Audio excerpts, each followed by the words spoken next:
Bien, pues vamos a tener nuestro estudio en esta mañana. Nuestra sección expositiva se encuentra en Lucas 14, del 7 al 24. Y he titulado este sermón, Israel ha sido rechazado. ¿Sí? Vamos a tener nuestro texto de oro en Romanos.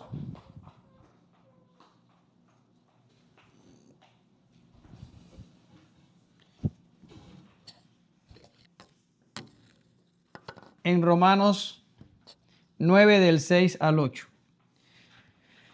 Y dice así: pero no es que la palabra de Dios haya fallado, porque no todos los descendientes de Israel son Israel, ni son todos hijos por ser descendientes de Abraham, sino que por Isaac será llamada tu descendencia. Esto es, no son los hijos de la carne los que son hijos de Dios, sino que los hijos de la promesa son considerados como descendientes. Te damos gracias, Señor, en esta mañana.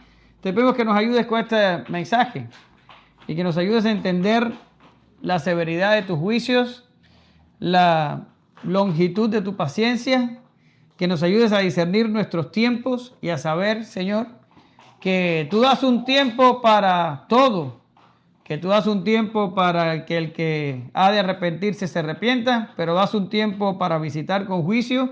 Pero, en fin, Señor, que tú tienes un plan y que tu justicia se cumplirá y que tú, Señor, te encargarás de que tu gloria sea reflejada, ya bien para gracia o para justicia.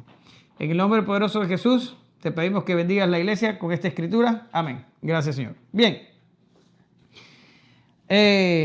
¿Alguien se acuerda de qué estuvimos hablando la clase pasada? A ver, ella le salva a la gente.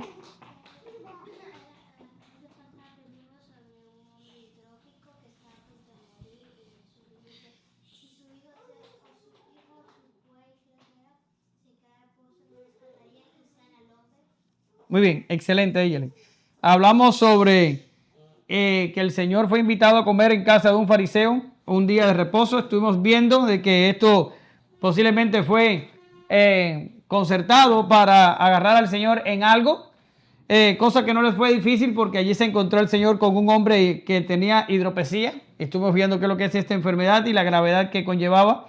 Y el Señor termina no solo sanándole de la hidropesía, sino que lo libertó de la atadura de su alma, que probablemente estuviera relacionado con la avaricia o con cualquier tipo de exceso pecaminoso. Todo eso lo vimos en la clase pasada.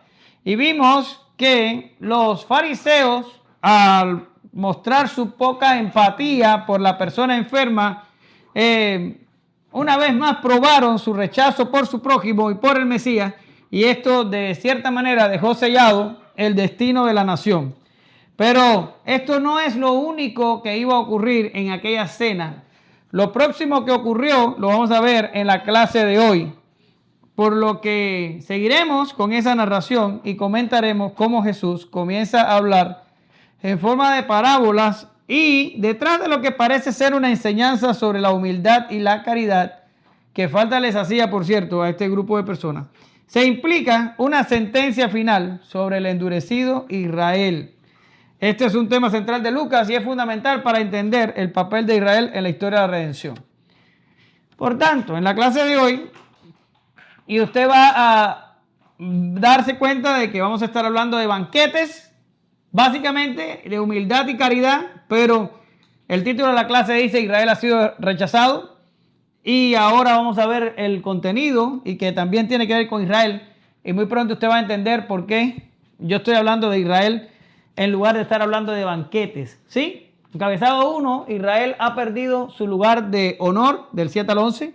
Es una sección larga. Israel en el 2 ha perdido su recompensa del 12 al 15. Y el 3, Israel ha perdido su banquete celestial del 16 al 24. En otras palabras, Israel lo ha perdido todo. Lugar de honor, recompensa y banquete celestial. ¿Sí? Por favor.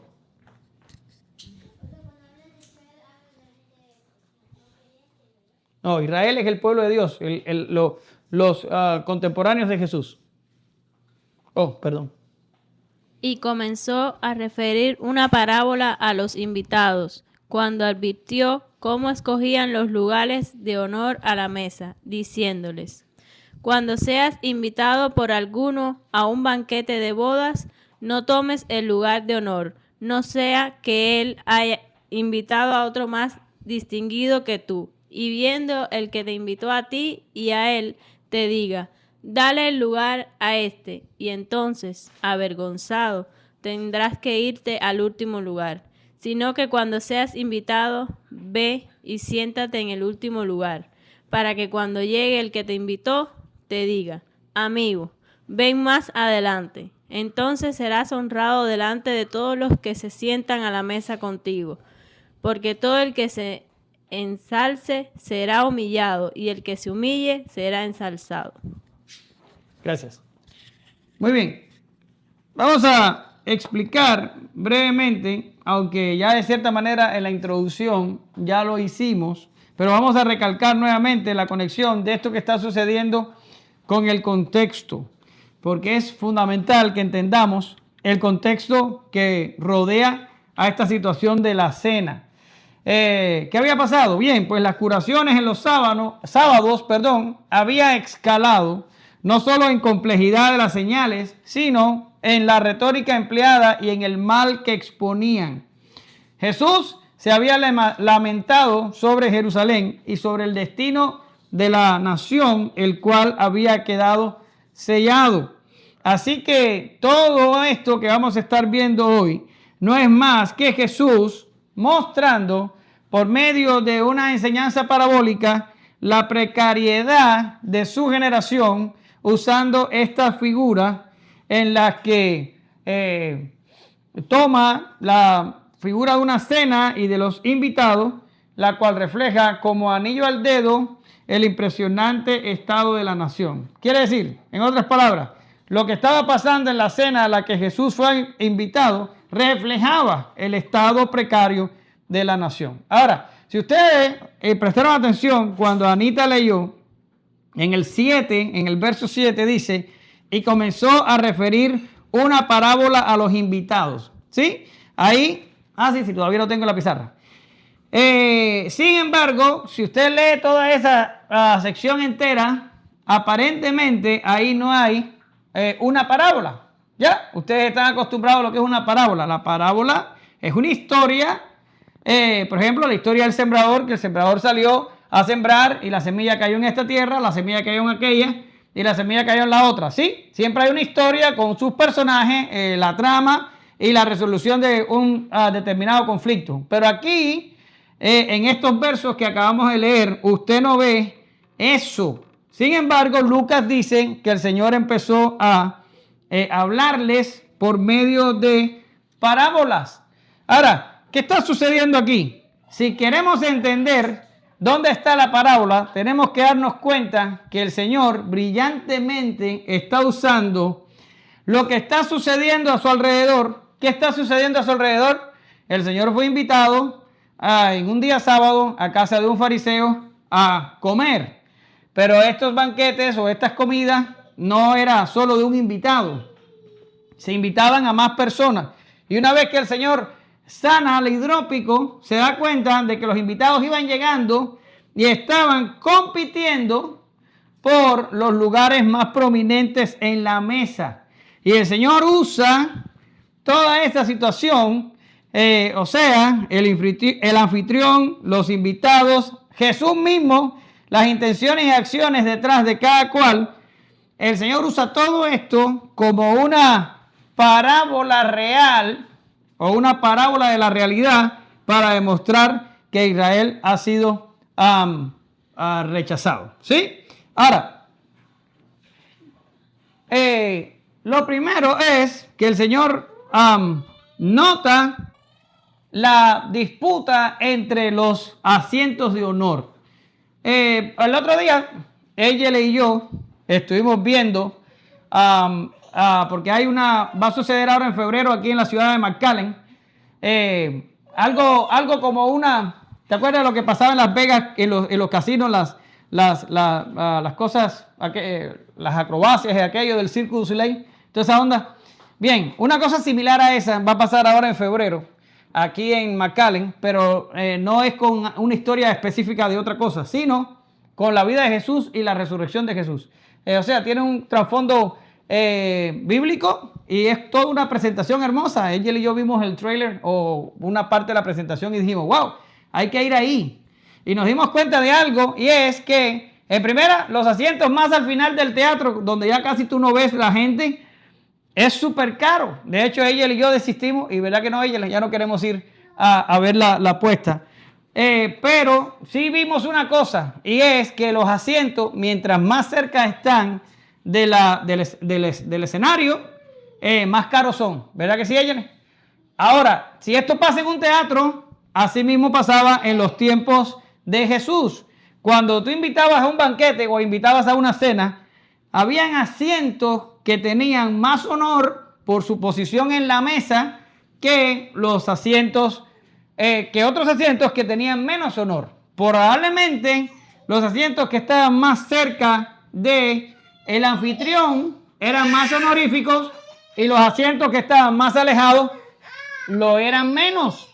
Y lo que pasa es que los invitados empezaron a llegar y Jesús se empieza a dar cuenta que esta gente se estaba peleando por adquirir los mejores y más honorables puestos en la mesa. Ahora, en toda sociedad, este comportamiento, aunque no deja de ser pecaminoso, es un comportamiento bastante usual, ¿sí? En las sociedades hay pugnas verticales donde las personas que tienen una posición se esfuerzan por mantener esa posición o por mejorarla. Eso es lo que se llama pugnas verticales. O sea, yo tengo una posición y trato de subir en mi posición o al menos no bajar en ella.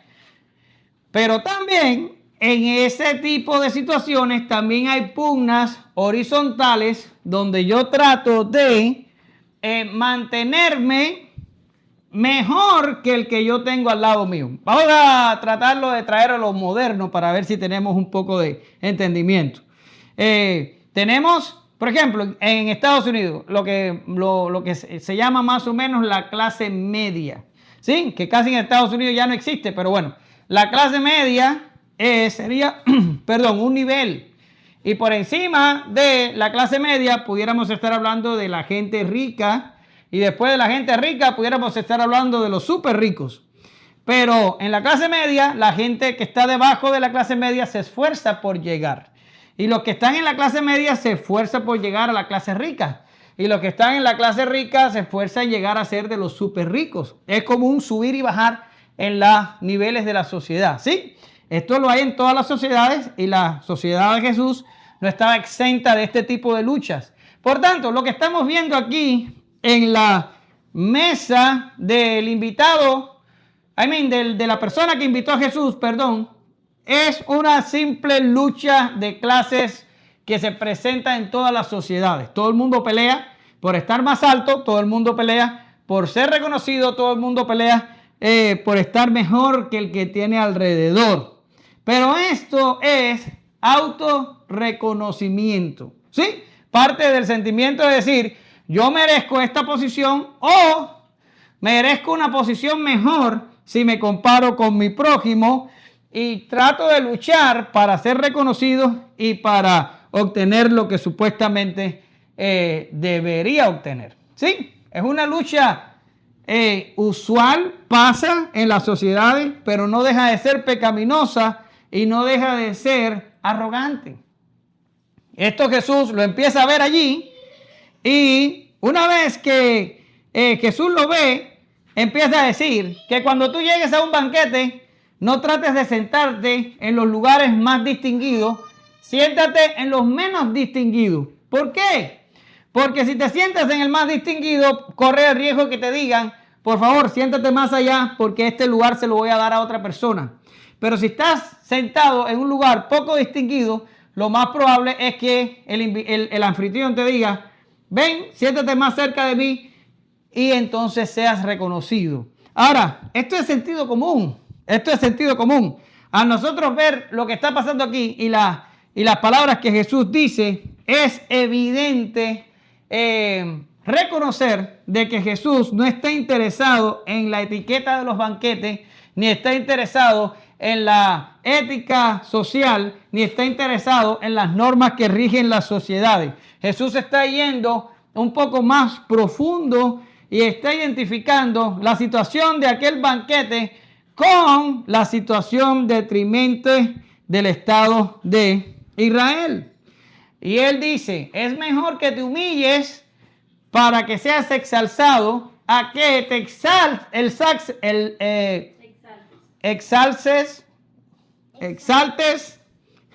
pero ahí dice exalzarse, lo que no sé conjugarlo, exalces, ok, whatever, exaltarte. Si te subes, lo más probable es que vas a bajar. Si te bajas, lo más probable es que vas a subir. Y perdón porque se me enredó la conjugación ahí del verbo ensalzar, que es como exaltarse o levantarse o creerse superior a los demás.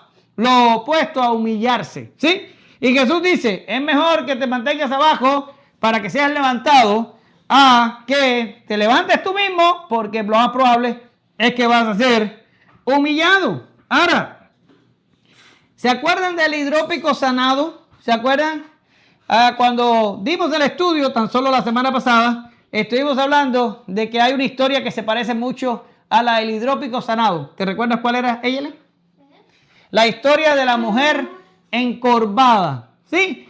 Pero yo sé que le estoy forzando mucho la mente, pero bueno, después si ustedes no me creen ahora, pueden ir y revisarlo. ¿Cuál es la única diferencia o cuál es una gran diferencia que vemos entre la historia de la mujer encorvada y la historia del hidrópico? Bueno, la diferencia que yo veo, después de leerlo muchas veces, es que cuando el hidrópico fue sanado, no se dio gloria a Dios, la gente no se maravilló, la gente no alabó a Dios. Sin embargo, cuando la mujer encorvada fue sanada, la gente se maravilló y dio la gloria a Dios. Ahora, ¿por qué pasó esto? ¿Por qué faltó alabanza una vez que el hidrópico fue sanado? Si ya estudiamos de que el hidrópico, incluso el hidrópico tenía una afectación más grave. Porque, a ver.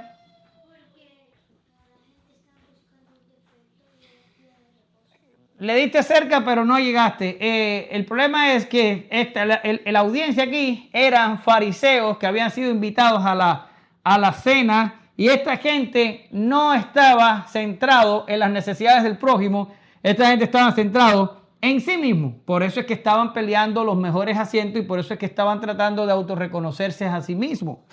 Por eso cuando sanaron al hidrópico, a ellos no les importó, ni les llamó la atención. ¿Por qué? Porque ellos no eran los afectados y por cierto tampoco eran los beneficiados.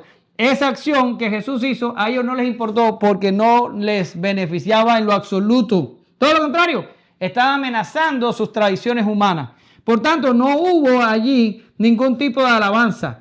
Esto demuestra que estas personas estaban solo interesadas en sí mismos, y ya Jesús a estas alturas no está buscando arrepentimiento. Jesús está diciendo que así mismo como estas personas que estaban tratando de ensalzarse, iban a ser humillados, la nación de Israel, por su orgullo y por su pecado y por creerse superiores a los demás y por no preocuparse por el caído, el enfermo y el desvalido, la nación de Israel había perdido también su posición de honor. Una nación que se creía primera entre las naciones, una nación que se creía diferente por el hecho de ser escogida. Dios le dice, por tu arrogancia, ahora vas a ser movida de tu lugar, y en tu lugar va a ser puesto otro al que yo voy a dar más honor que a ti. Por supuesto que estamos hablando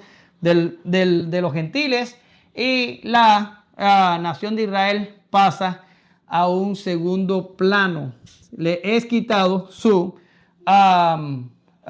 lugar de honor. ¿Sí? Ahora, vamos a irnos a la segunda parte, que todo tiene que ver con lo mismo, porque aquí Jesús básicamente lo que está haciendo es un argumento ascendente.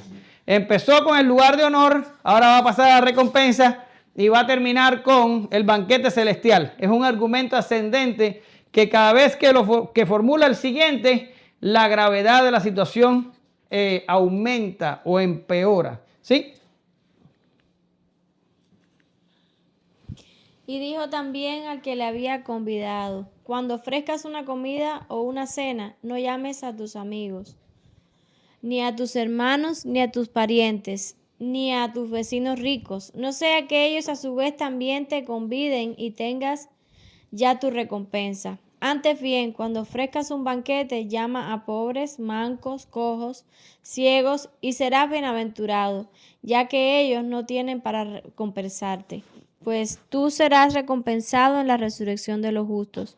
Cuando uno de los que estaban sentados con él a la mesa oyó esto, le dijo: bienaventurado todo el que coma pan en el reino de Dios. Muy bien, quédate ahí con el micrófono para que ahorita se lo pases a ella, pero no se lo pases ahora para que no se oigan ruidos. Bien, cuando ofrezcas una cena, ya esto lo dirige el Señor al anfitrión, al fariseo que lo invitó. Y el Señor comienza diciendo: cuando tú invitas a una cena, no invites a la gente que te puede devolver el favor o que te puede dar algún tipo de reivindicación por la acción que has tenido, sino busca personas que no te lo pueden devolver. Sin embargo, ahorita estaba hablando de que las luchas de clase suceden en las sociedades, no solo en la de Jesús, sino en la nuestra, pero este problema que el Señor muestra aquí, también se da en nosotros, incluso en los creyentes. Cuando uno va a invitar a una persona a comer a la casa de uno, generalmente uno invita a alguien que es similar a uno, a alguien que posiblemente sea también hermano de la iglesia, que tengamos algo en común, que podamos pasar un buen momento y sobre todo, aunque sea inconscientemente, sabemos que en alguna manera y de alguna forma, en algún momento determinado, esta persona va a hacer con nosotros una acción similar. Y se pueden dar cuenta de esto porque ahora mismo ustedes pueden agarrar una lápiz y un papel y pueden empezar a escribir las personas que en el año pasado, 2025, comieron en vuestras casas. Fueron invitados a comer. No es el que llega de imprevisto, no. Como decía el dicho por allá, es mejor llegar a tiempo que ser invitado. No, no es eso. No, el que usted invita, el que usted planifica para ir a su casa. Usted haga una hoja y anote las personas y se va a dar cuenta que en este mismo año 2025 usted ha recibido favores de esa persona a la que usted ha invitado. De alguna manera, o usted ha sido reinvitado a casa de esa persona, o esa persona le ha ayudado en algo específico, o cualquier cosa. Siempre hay un dar y recibir en este tipo de transacciones, ¿sí? Luego, este carácter vicioso de a quien llamamos a la mesa a cenar, no solo podemos ahora sentarnos en un trono de acusación y decir: estos fariseos eran unos arrogantes y unas malas personas, pecadores, que se deben quemar en el infierno. No, porque nos damos cuenta que nosotros, creyentes, también actuamos de una manera bastante similar. Generalmente no decimos: ok, voy a hacer una comida, me voy a esforzar bastante y voy a buscar a una persona que no pueda devolverme el favor. Voy a buscar una persona que esta persona no tenga nada que darme y que sea solo lo que yo le doy a esa persona. Generalmente nunca hacemos esto. Sin embargo, el Señor le dice a su anfitrión, le dice: esta comida que estás haciendo aquí no te sirve para nada, porque tú lo haces para obtener alabanza o para lograr algún acuerdo o para ganar algún estatus o para tener alguna invitación recíproca o por cualquier otra razón, pero lo estás haciendo con una razón que estás tratando de obtener de alguna manera recompensa de la gente que invitas. Sin embargo, cuando tú invitas gente que no te puede recompensar, vas a ser recompensado. ¿Cuándo? Vas a ser recompensado, perdón, no les puse el sumario. Vas a ser recompensado en la resurrección. De la misma manera, la nación de Israel había sido invitada a un banquete. De hecho, la invitación al banquete había sido dada 2000 años atrás. 2000 años hay más o menos entre Abraham y Jesús. Y cuando Abraham fue sacado de su pueblo natal, de Ur de los Caldeos, fue invitado a ser un padre de naciones, fue invitado a ser un padre de muchedumbres. Y esta nación que saldría de los hombros de Abraham estaría invitado a un banquete celestial. ¿Sí? Y la invitación fue hecha a Abraham, la invitación fue hecha a Isaac y a Jacob, pero ninguna de esta gente obtuvo todavía nada. Dice el libro de los Hebreos que ellos murieron sin haber obtenido lo que se les prometió, porque algo había sido guardado para nosotros, ¿verdad? Ahora, Israel fue invitado, pero no fue invitado porque Israel tuviera algo que devolverle al Señor. ¿Por qué razón? Porque el costo de este banquete es invaluable. Nada tenía Israel para devolverle a Dios por causa de ser invitado a este banquete. Luego Dios lo hizo por su sola gracia. Nadie era absolutamente digno de estar en ese banquete, pero asimismo Israel fue invitado. Ahora, Dios no estaba buscando recompensas, pero Jesús sí le dice a su anfitrión, busca recompensa de Dios, busca recompensa en la resurrección. No busques cosas de este mundo, porque las cosas de este mundo son demasiado pasajeras. Eso lo hemos visto en clases anteriores. Si el anfitrión hubiera podido vencer sus prejuicios culturales y cuando su corazón se reorientara al dar sin esperar recibir, cuando la prioridad de él hubiera sido su prójimo y no sí mismo, esto sería una evidencia de que algo había sucedido. ¿Y qué pudo haber sucedido en una persona que vence prejuicios culturales, que se reorienta a dar y no a recibir y que pone a su prójimo como la mayor prioridad? ¿Qué ha pasado en una persona que actúa de esta manera? ¿Se les ocurre? Bueno, yo te voy a decir que esta persona habría recibido de Dios la fuerza para atravesar la puerta angosta. ¿Sí? Quiere decir, esta persona hubiera sido un creyente. Y los creyentes, ¿qué va a pasar con ellos? Van a obtener recompensa cuando venga la resurrección. Pero es una recompensa en la resurrección. ¿Qué tiene que pasar para que usted pueda resucitar? Usted se tiene que morir. Por tanto, la recompensa de la que está hablando Cristo aquí es una recompensa post-mortem. Te tienes que morir primero para poder obtener la recompensa. Luego, el Señor está diciendo, toda recompensa terrenal por la que te esfuerzas es una recompensa fútil, porque no va a durar, no va a perdurar, no se va a mantener en el tiempo. Es algo que va a llegar a su culminación, ¿cuándo? Cuando te mueres. Pero las cosas que obtienes después de la resurrección se quedan contigo por la eternidad. Los miembros de la egocéntrica cúpula religiosa de la nación estaban tan decididos a centrarse en sí mismos y a tratar de sacar de esta vida la mejor tajada que quedaron irremisiblemente descalificados para ser recompensados en la resurrección. Es lo que estudiamos anteriormente cuando hablamos del que trata de ganar la vida. ¿Qué le pasa? La pierde. Y el que pierde su vida, la gana. ¿Sí? Aquellos que se centran en esta vida y tratan de obtener todo lo que necesitan de esta vida, se quedan descalificados para ser recompensados en la resurrección. ¿Sí? Y pásale a ella el micrófono, pero vuélvelo a recoger para atrás, porque no quiero que Abigail... Ten cuidado, no muevas el video, Yelen. No quiero que Abigail lo tropiece. Vamos. Es largo, vas a leer 2 pantallas. Dale.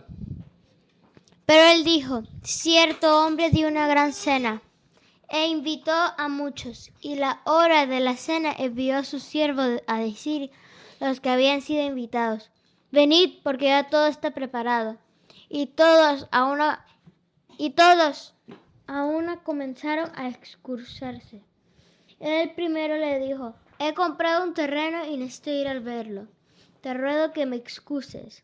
Y otro dijo, He comprado 5 yuntas de bueyes y voy a probarlos. Te ruego que me excuses. También otro dijo, me he casado y por eso no puedo ir. Cuando el siervo regresó, informó todo esto a su señor. Entonces, enojado, el dueño de la casa dijo a su siervo, sal enseguida por las calles y callejones de la ciudad y trae acá a los pobres, los mancos, los ciegos, los cojos. Y el siervo le dijo, Señor, se ha hecho lo que ordenaste y todavía hay lugar. Entonces el Señor dijo al siervo, sal a los caminos y por los cercados y oblígalos a entrar para que se llene mi casa. Porque os digo que ninguno de aquellos hombres fueron invitados probará mi cena. Muy bien, gracias. Bien, tenemos aquí el punto culminante del argumento de Jesús. Y estoy seguro que ya se pueden dar cuenta del paralelismo entre la situación de esta historia hipotética y la situación de Israel. ¿Sí? Lo primero que pasa es que un señor, un dueño de algo, invita a muchas personas a su banquete. Ahora voy a explicarte cómo sucedía este problema de los banquetes en los tiempos de Jesús para que más o menos se entienda lo que está pasando. Cuando una persona iba a hacer un banquete en aquellos tiempos, la persona antes de hacer los preparativos invitaba a la gente. Y la gente le decía, sí, voy. ¿Ya? La persona contaba y decía, bueno, tengo 100 comensales, pues voy a hacer los preparativos del banquete. Y preparaba, hacían la cena, lo preparaban todo. Y cuando la cena estaba servida, se le pedían a los invitados que vinieran a comer la comida, el banquete. En aquellos tiempos no había refrigeración, ni se podía guardar la comida de cierta manera para después ponerla en el microwave y recalentarla. No existía tal cosa. Luego, la comida de los banquetes se tenía que comer en el momento que era servida. De hecho, se consideraba una desconsideración de los invitados si la comida no se comía. Había que comer toda aquella comida. Luego, este hombre invitó a la gente y luego que las invita, prepara el banquete. Pero ¿qué pasa cuando el banquete está listo y la comida está servida y el hombre manda a su siervo a decir, vengan, que ya todo está listo? La gente comienza a excusarse. Ahora, noten que en el texto que ustedes acaban de leer, no está diciendo que la gente no quisiera asistir al banquete. Lo que está diciendo es que se le presentaron situaciones no previstas, vamos a decirlo de esa manera. Se le presentaron imprevistos, urgencias que tuvieron que prestarle atención y no pudieron asistir a la cena. Incluso hay algunos comentaristas que... Perdón, ahí está. Hay algunos comentaristas que dicen que esta gente no estaban diciendo de que no iban a llegar a la cena, sino que posiblemente iban a llegar retrasados a la cena. ¿Sí? Pero como quiera que sea, cuando el siervo regresa y le dice al Señor de lo que estaba pasando con sus invitados, el Señor toma la radical decisión de descalificarlos como invitados y sale en busca de otros invitados. Esta historia es el punto de quiebre. Lo mejor de la sociedad israelita en su época, para decirlo de una forma en la que ellos se veían a sí mismos, tenían buenas razones para rechazar a Jesús y como tal la cena. Como ya hemos dicho anteriormente, si tú rechazas a Cristo, rechazas el mensaje. Y si rechazas el mensaje, rechazas al Padre, porque el mensaje son las palabras del Padre y Cristo es el enviado del Padre. Por tanto, esta gente, lo mejor, entre comillas, de la sociedad israelita, tenían buenas razones, tenían buenas excusas para rechazar a Jesús. Y no fue que el Señor Dios les dijo, ustedes no van a entrar a la cena. No, fueron ellos los que dijeron, no vamos a entrar en la cena. Luego, en el día del Señor, nosotros podemos decir que hemos sido salvados porque el Señor nos ha salvado. Pero los que son condenados van a saber que son condenados porque fueron ellos los que no quisieron ser salvados. ¿Lo entienden? Ahora, este hombre, el señor el que había hecho la cena, toma la decisión radical de decir, ok, pues entonces sal y busca gente de las calles, a los cojos, a los ciegos, a la gente pobre, y tráelas y llena el lugar, porque esta cena ya está servida y yo no voy a tirar esta cena a la basura. Alguien se la tiene que comer. Y entonces este siervo sale, pero cuando sale la primera vez y trae gente, se da cuenta de que todavía no estaba lleno el salón. Y le dice, Señor, ya salí, ya busqué, pero todavía hay espacio, todavía hay lugar. Y el Señor le dice, sale y busca más y tráelos y oblígalos a venir. Ahorita vamos a estar hablando de qué significa eso. Ahora, esta vez, no los convidados originales, pero los de las calles, los pobres, los que no podían devolver el favor, llenaron la casa del banquete. Esto consolida el rechazo de Israel y la inclusión gentil. Israel dijo, no quiero asistir, no estoy interesado, y entonces el pueblo gentil toma la cena. El pueblo escogido se ha perdido el banquete celestial.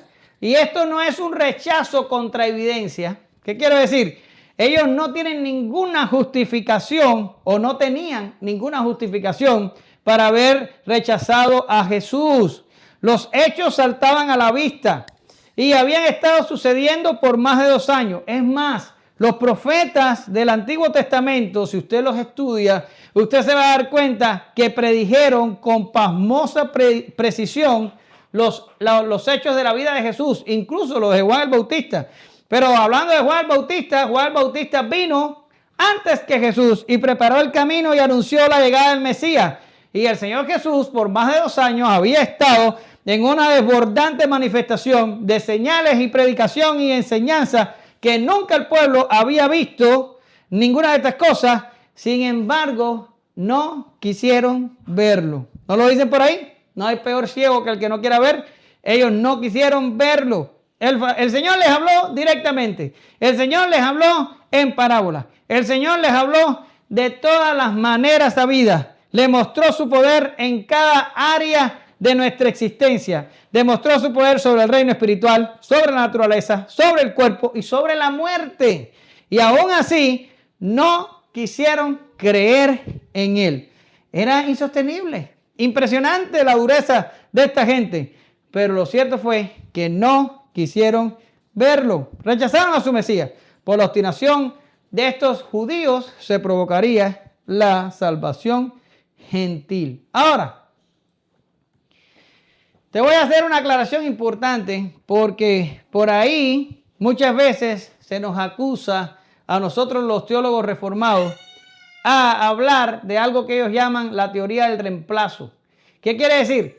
Israel fue rechazado y entonces Dios reemplaza a Israel por los gentiles. ¿Sí?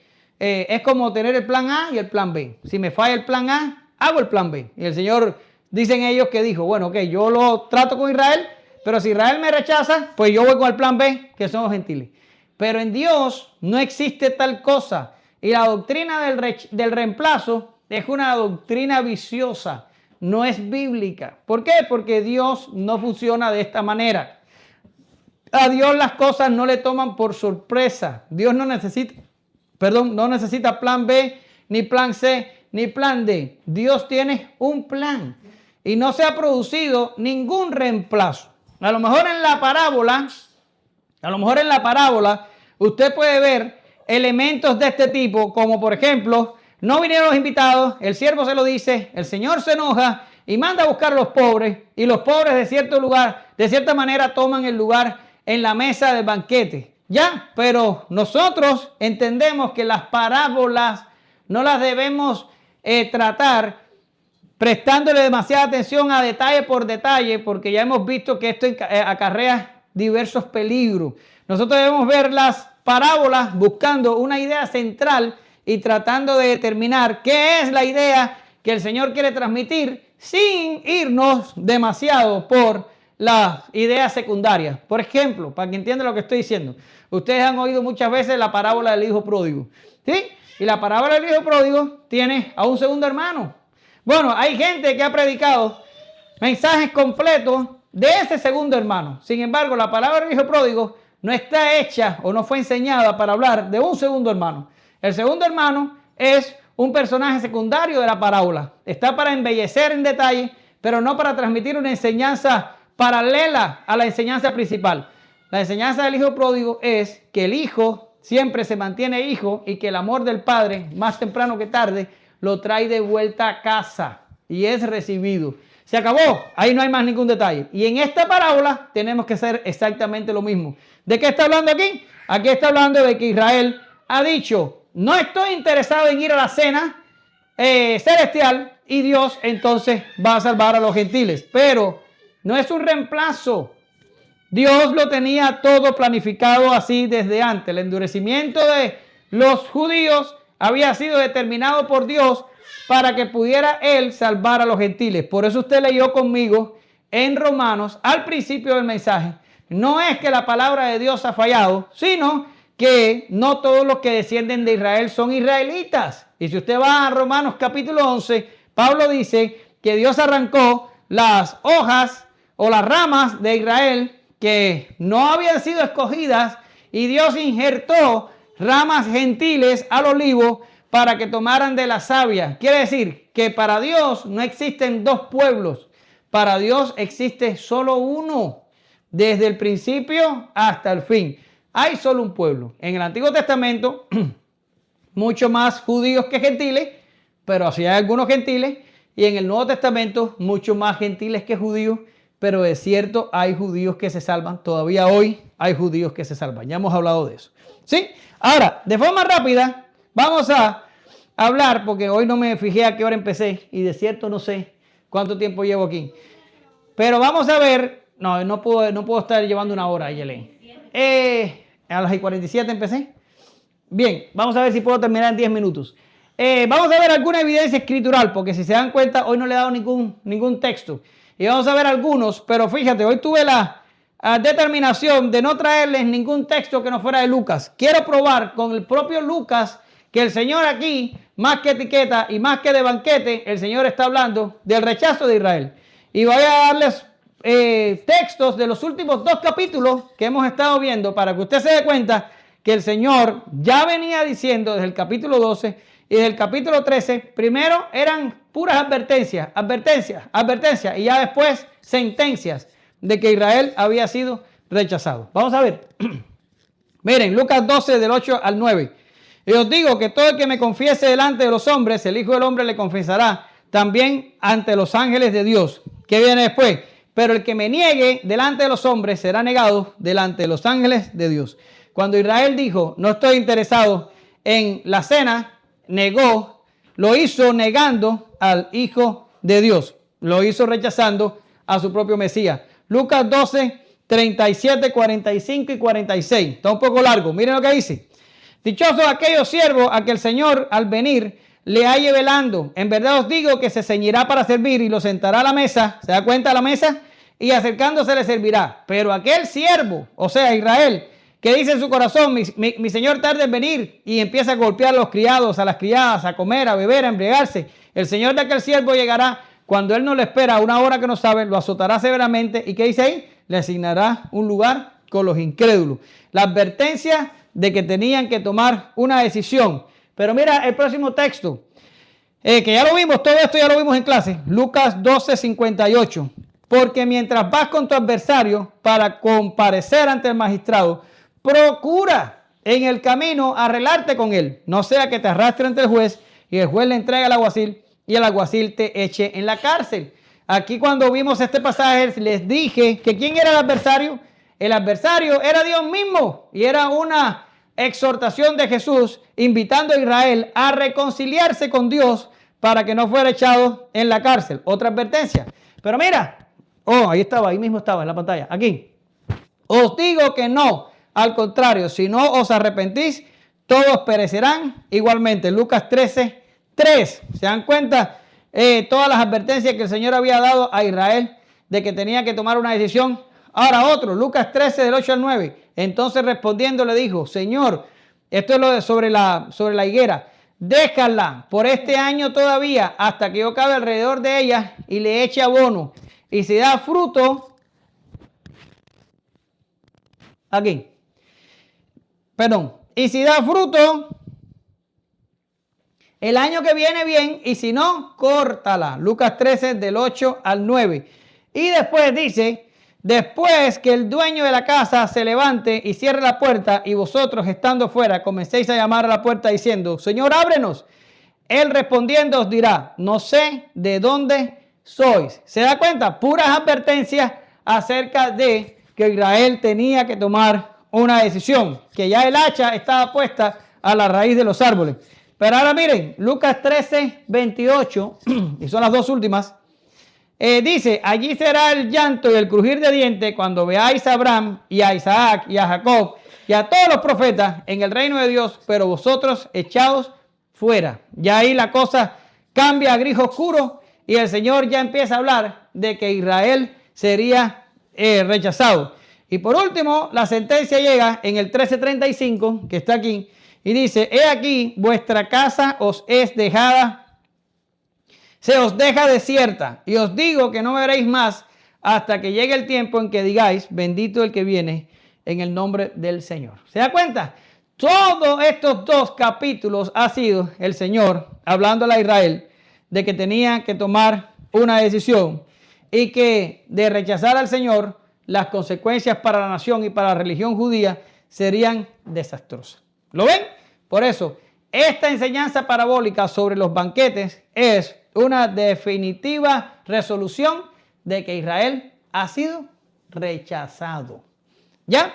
Ahora, voy a tratar con ustedes algo del verso 23 y pudiera decir que ya terminé la clase. Esto es solo una col en la lechuga. No vaya a ser que leyendo un libro se encuentren este problema. Y es el verso 23, donde el Señor del banquete le dice al siervo, sale por segunda vez y los que te encuentres por los cercados y por las calles, tráelos y oblígalos a entrar. Ahora, no sé si se acuerdan de Agustín de Hipona, pero Agustín usó este texto y usó la palabra oblígalos a entrar.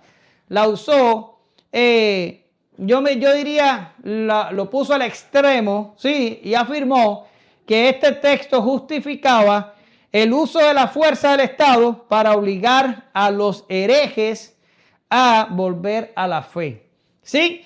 En el tiempo que Agustín interpretó este pasaje de esta manera, Agustín estaba peleando contra los donatistas. ¿Sí? Y Agustín dijo, bueno, pues este texto de Lucas 14:23 me da a mí la justificación para que yo le pida al gobierno, al Estado, de que emplee medios coercitivos para que él use la fuerza para reconvertir a los herejes que están en el bando donatista.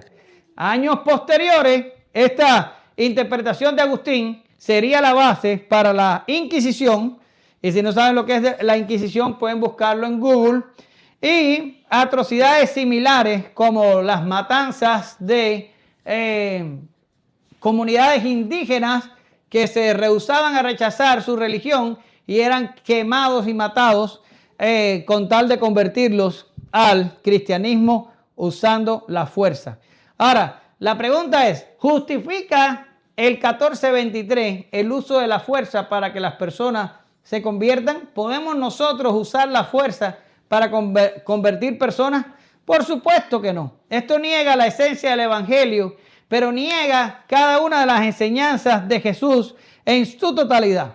Pero más allá de esto, te traje dos textos donde el verbo que se traduce en el 14:23, que se traduce por oblígalos, sí, el verbo es usado en estos dos pasajes, que si ustedes se dan cuenta, a pesar de que el mismo verbo está siendo usado, claro, con diferente conjugación y con diferentes cosas, pero es el mismo verbo. El verbo es anancaso y este verbo proviene de un sustantivo que tiene una idea, que tiene una historia bastante impactante, pero no lo voy a cargar a ustedes a esta hora con todo esto.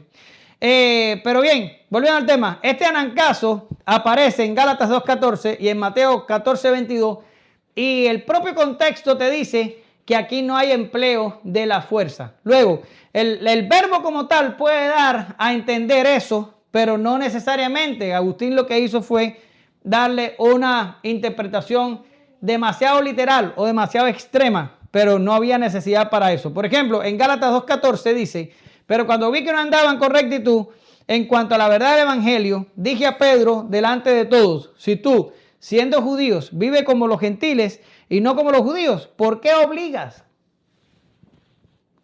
¿Por qué obligas a los gentiles a judaizar? ¿Sí? Ahora, o al texto ahí dice, ¿por qué obligas a los gentiles a vivir como judíos? Yo lo dije en Reina Valera y ahí está puesto en la Biblia de las Américas.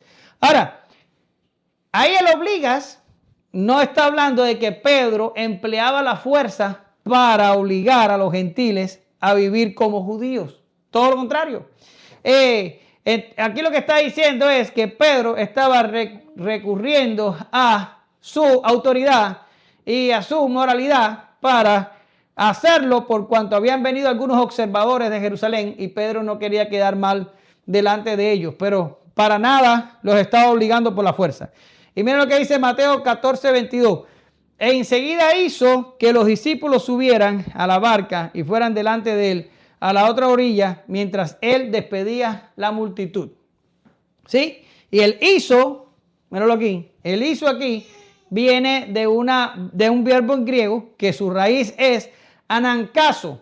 Y con su conjugación no los quise cargar con todo esto, pero lo que quiere decir es el mismo verbo que se usa en el 14:23 para decir oblígalos a entrar. Evidentemente aquí el pasaje no está demostrando que el Señor obligó a sus discípulos. No está hablando de que los discípulos dijeron, no, nos vamos a quedar contigo.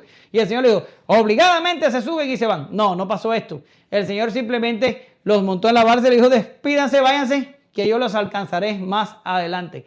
Y aquí tampoco hay uso de la fuerza. Luego, el verbo anankazo en la Escritura es usado en pasajes donde no se ve que se use la fuerza para obligar a alguien a hacer algo que no quiere hacer. Luego, no hay ninguna justificación válida para decir que en este caso la orden dada al siervo haya sido obligar a las personas a venir al banquete y como tal darnos a nosotros el pie para decir que tenemos que obligar a las personas a convertirse. Luego, lo que pudo haber sucedido aquí es que la gente tirada en las calles, la gente pobre, la gente menesterosa, la gente que no tenía esperanza de nada, les llega un siervo y les dice, hey, que mi señor te invita al banquete. No, hombre, que me va a invitar al banquete si yo soy un pobre. ¿Qué me va a invitar? Eso es mentira tuya, no me está. Y la gente como que dudó, como que se sintió indigno de asistir al banquete. Y el Señor le dijo al siervo, no, aunque duden, tráelos para que entren al banquete. Pero en nada se está refiriendo a una fuerza bruta para obligar a las personas a hacer algo que no quieren hacer. ¿Lo entendemos? ¿Sí? Bien. Conclusiones. Jesús les habla por parábolas a una audiencia orgullosa y poco caritativa y directamente les echa en cara sus pecados. Pero más allá del sentido literal está la sentencia a una nación que ha sido abandonada. Israel perdió su lugar de honor y ahora los gentiles ocuparían esa posición. Pero también perdieron su recompensa por su negativa a hacer luz a otras naciones y tratar de retener para ellos las bendiciones celestiales. Finalmente, pierden el banquete por rechazar al Hijo cuando fueron visitados. Quiero terminar con un llamado a la humildad y a la caridad, pero también quiero recordarles que en el banquete hay espacio para más. Tenemos que salir en pos de aquellos que han de ser rescatados por la gracia de Dios. Dios nos ha enviado a ir. No seamos como Israel, que solo pensó en su propio bien y fueron desechados. No pequemos pensando que somos mejores que los incrédulos. Tan solo fuimos rescatados un poco antes, pero igual estábamos perdidos cuando Dios nos encontró a un lado del camino. El Señor nos ayude a ser fieles. ¿Sí? Te damos gracias, Señor. Sí, te pedimos, te rogamos que nos ayudes a ser fieles. Esta salvación no es nuestra. Esta salvación ha sido un regalo tuyo que ha salvado nuestra alma. Pero este regalo no es solo para nosotros. Hay más lugar en el banquete. Podemos salir una segunda vez y buscar a aquellos que están tirados al lado del camino sin fe y sin esperanza. Danos de nuevo, danos urgencia, danos valor para salir y predicar el evangelio a la gente que se pierde, Señor. Porque tú no has regresado todavía y hasta que no lo hagas, este mandato de ir y predicar se encuentra vigente. Ayuda a nuestra iglesia a ser una iglesia evangelística, a ser una iglesia que busque al perdido, que levante al caído y que se preocupe por los que están peores que nosotros. No nos dejes cometer el error de Israel, que se creyó demasiado importante y perdió su lugar de honor, que se creyó poseedor de todas las bendiciones celestiales y perdió la recompensa más importante. Señor, ayúdanos a no rechazar tu palabra como Israel rechazó y fue echado del banquete celestial. En el nombre de Jesús oramos, te damos gracias. Amén. Gracias, Señor.